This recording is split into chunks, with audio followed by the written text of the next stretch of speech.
उसकी अच्छाइयों के बारे में वो बातें बताई जाए कि ये अच्छा है। इसके जो ड्रॉबैक्स हैं इसके ऊपर अभी कोई बातचीत नजर नहीं आई, मीडिया के ऊपर आ रही है, या जिस तरह के प्रोटेस्ट किसान भाई कर रहे हैं तो वो प्रोटेस्ट में इनकी कब मुलाकात होती है, कितने स्ट्रांगली ये बात कन्वे कर पाते हैं। और पार्टीज जो है अभी तक नेशनल पार्टीज में सिर्फ हमारे मेंबर पार्लियामेंट ये कह रहे हैं कि अभी इस मुद्दे को वो आगे उठाएंगे और इसको नेशनल लेवल पे इसका प्रोटेस्ट करेंगे। जब वो करेंगे तब करेंगे, लेकिन ऑपोजिशन इतनी स्ट्रांग नहीं है कि वो अपनी बातें और इनकी बातें वहां तक पहुंचा पाए, ऐसा जो अब तक नजर आया है। लेकिन रॉबिन, दूसरे राज्यों से कोई खबरें आ रही हैं हरियाणा पंजाब के अलावा भी, कि वहां पर किसान इस आंदोलन को कैसे देख रहे हैं या कैसे जुड़ रहे हैं? दूसरे राज्यों में अभी तक तो मैंने हरियाणा और राजस्थान हरियाणा और पंजाब के प्रोटेस्ट ही देखे हैं।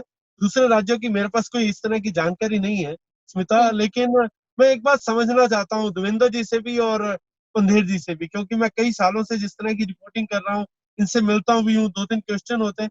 एक क्वेश्चन हर बार क्वेश्चन भी होता है और इनकी डिमांड भी होती है कि जी बिचौलों को बीच में से हटाया जाए। अगर अब इस ऑर्डिनेंस में अगर बिचौलों को हटाया जा रहा है तो फिर दिक्कत कहाँ पे आ रही? इस बात को मैं समझना चाहता हूँ देवेंद्र जी से भी। जी, ये हमने जो कार्टेल्स वाली और माफिया वाली मिडिलमैन की भी बात की थी। देवेंद्र जी से ये मैं आखिरी कमेंट लूंगी, उसके पहले पंडेर जी, अगर आप लास्ट कमेंट्स दे सके। देवेंद्र जी ने जिस अध्यादेश का जिक्र किया, चौथे अध्यादेश का, कि एमएसपी को लीगल राइट बना दिया जाए, आपके उस पर ख्यालात, और अगर इन ऑर्डिनेंसेस को रोल बैक नहीं किया जाता है या चेंजेस नहीं किए जाते हैं, किस स्तर पर ये आंदोलन आगे जारी रखेंगे आप? जहाँ बिल्कुल अच्छी बात है, हम तो कहते हैं भी जो 23 फसलें हैं जिनके जो एमएसपी सरकार देती है उसमें खरीद की गारंटी कर दे, खरीद परचेज सरकार गवर्नमेंट करेगी अपने पर, तो उसका ऑर्डिनेंस लेके आए, बात वही है। हम तो बिल्कुल स्वागत करेंगे उसका, इसका भी स्वागत नहीं करेंगे। जहां तक हमारे आंदोलनों का सवाल है, हमें तो साफ साफ लग रहा है कि हमें खेती से बाहर निकाला जा रहा है, हमें खत्म किया जा रहा है, हमारी होंद को खतरा है।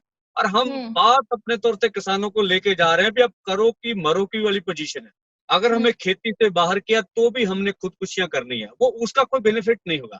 हमें बेशक सरकार से मिला के भी पहले तो रिव्यू करे मोदी सरकार, अगर वो तगड़ी है, सरकारें बड़ी हैं, पर हम साफ कहना है हमें मारने के बाद ही आप ऑर्डिनेंस लागू करेंगे पंजाब में। जितना हमारा दम है हम आखिरी दम तक लड़ेंगे। जहां रोबिन जी का सवाल है कि बिचौलों को खत्म करना, सवाल है अभी हमें खत्म किया जा रहा, बिचौलों की तो बात छुटिए, किसान को ही खत्म किया जा रहा है। सवाल ये है बिचौलों को अगर वो बाहर निकाले तो इसमें तो किसको दिक्कत होगी? हमें खेती से बाहर किया जा रहा, कारपोरेट की खेती लेके आ रहे हैं। ये मंसूबे आज से 25-30 पहले बन गए थे, उनका इम्प्लीमेंटेशन आज हो रहा। आप देखेंगे, मेरा दावा जो जितनी मुझे समझ है, एक दहाके में पंजाब उजड़ जाएगा, कोई नहीं बचाएगा। यहाँ बिल्कुल जौर पर अमेरिका का मॉडल लागू होगा, हम खेती से बाहर होंगे। ये हमारे बिल्कुल सच्चे और सही जो है ये तौखले हैं, ये डर है हमारे बीच, और हमारा डर बिल्कुल सही है। ठीक है, फाइनल कमेंट्स आपसे देवेंद्र जी, जिन बातों का जिक्र रॉबिन ने किया।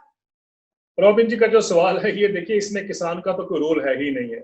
जो मिडिल मैन को अगर कम करना है या उसको स्क्वीज आउट करना है तो वो तो सरकारों का काम है, पॉलिसीज का काम है, उसमें किसानों का तो कोई रोल आता नहीं है। लेकिन दूसरी बात हम ना भूलें कि एज ए सोसाइटी ऑल्सो हमें कुर्ते पजामे वाला मिडिल मैन तो अच्छा नहीं लगता, लेकिन हमें सूट और टाई वाला मिडिल मैन है वो बड़ा अच्छा लगता है। जब हम कहते हैं कि वॉलमार्ट को भारत में लेके आइए, वो मिडिल मैन को स्क्वीज कर देगा, लेकिन हम ये भूल जाते हैं कि वॉलमार्ट खुद एक मिडिल मैन, जितनी बड़ी कंपनियां आ रही हैं ये खुद एक मिडिलमैन है। किस मिडिलमैन की हम स्क्वीज आउट करने की बात कर रहे हैं? हम सिर्फ ये कर रहे हैं कि धोती कुर्ते वाला मिडिलमैन हट जाएगा, नया मिडिलमैन आएगा। क्या उसमें कार्टलाइजेशन नहीं होती है? क्या एयरलाइंस में कार्टलाइजेशन नहीं है? क्या टेलीकॉम कंपनीज में कार्टलाइजेशन नहीं है? मुझे बता दीजिए कौन सी इंडस्ट्री है जहां पर कार्टलाइजेशन नहीं है? कभी हमने उस पर ऑब्जेक्शन किया? नहीं किया, क्योंकि वो मैंने पहले कहा कि टाई और सूट वाला हमें मिडिलमैन अच्छा लगता है, क्योंकि वो रोल शायद हमें सबको लगता है कि शायद मुझे भी कल इसमें नौकरी मिल जाए या मुझे भी इसमें कल कुछ अपना कहीं ना कहीं जॉब मिल जाएगा, तो इसलिए मैं खुश हूं। कहने का मतलब यह है कि ये जो सोच है, इसमें किसान को दोष आप नहीं दे सकते हैं कि उसकी कोई गलती है। आप कोई सिस्टम ऐसा ले आइए कि मिडिलमैन जो है स्क्वीज आउट कर दीजिए। आई थिंक किसान को क्या दिक्कत है उसके अंदर? लेकिन क्यों नहीं हम एक ऐसा सिस्टम बनाते हैं? मेरा आखिरी कमेंट ये होगा सुमिता जी कि देश के जो हमारे नागरिक हैं उनको समझना है कि किसानों ने आज तक अपना पेट काट कर आपकी जो थाली है वो पूरी रखी है, और आपको ये समझना है कि आपके सस्ती आपको अनाज मिले, सस्ता आपको फ्रूट मिले, उसके लिए किसान इतनी मेहनत करता है, अपने आप सफर करता है, आत्महत्या भी करता है, लेकिन आपने कभी उसके साथ खड़े होकर साथ नहीं दिया। मैं मिडिल क्लास से कहना चाहूंगा, मिडिल मैन को छोड़ दीजिए, मिडिल क्लास से कहना चाहूंगा कि आपने आज तक क्या रोल अदा किया है, आप मुझे बताइए। आपने कब किसानों के लिए आवाज जोड़ी है या उनके साथ आप खड़े हुए हैं? आपको कभी फर्क नहीं पड़ा है कि किसान आत्महत्या कर रहे हैं? आपको कभी फर्क नहीं पड़ा है कि किसान जो है खेती छोड़ के बाहर जा रहे हैं? आप तो खुशी मनाते हैं, आपको तो लगता है जितना भी टमाटर सस्ता हो जाए, जितना आलू सस्ता हो जाए, उतना आपको बेनिफिट होता है, आप एक्साइटेड होते हैं। लेकिन आपने कभी भी आज तक किसानों का साथ नहीं दिया। मेरी आपसे एक ही आग्रह है, हाथ जोड़ के प्रार्थना है कि कम से कम अब तो किसानों के साथ आइए, बाहर खड़े होइए। आपके बैकयार्ड में जो किसान है उसको मरने मत दीजिए, उसको अपनाइए, उसका साथ दीजिए। If we can have a family doctor, we can also have a family farmer. कोशिश करिए कि जैसे आपके परिवार में एक फैमिली डॉक्टर है, आपके परिवार में एक फैमिली फार्मर हो। कम से कम कुछ परिवारों को तो आप उसमें उस चक्रव्यूह से निकाल लेंगे अगर आप ये अप्रोच करते हैं। मेरा कहने का तात्पर्य ये है कि मिडिल क्लास को और देश की जनता को ये नहीं सोचना चाहिए कि किसान जो है वो देश के ऊपर एक बर्डन है, बल्कि आपको समझना है कि अगर आपको किसी ने सब्सिडाइज किया है तो वो किसान ने सब्सिडाइज किया, निश्चित रूप से सब्सिडाइज किया है। Come on, stand up with the farmer now. It's a very required appeal जो आप कर रहे हैं, और मुझे लगता है कि एक तो राजनीतिज्ञों को जो है किसानों को सिर्फ एक वोट बैंक के तौर पर देखना वो बंद करें। महामारी के इस दौर में जहां इंडस्ट्रीज ठप हो रही हैं, नौकरियां जा रही हैं, वहां किसानों की मेहनत की बदौलत आज अर्थव्यवस्था के पहिए अभी भी घूम रहे हैं।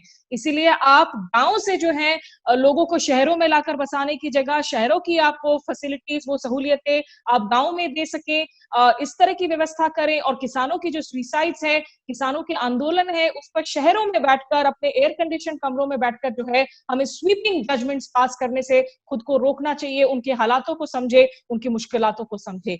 आज इस शो में कोशिश थी कि किसानों के इन मुद्दों को हम उठा सके।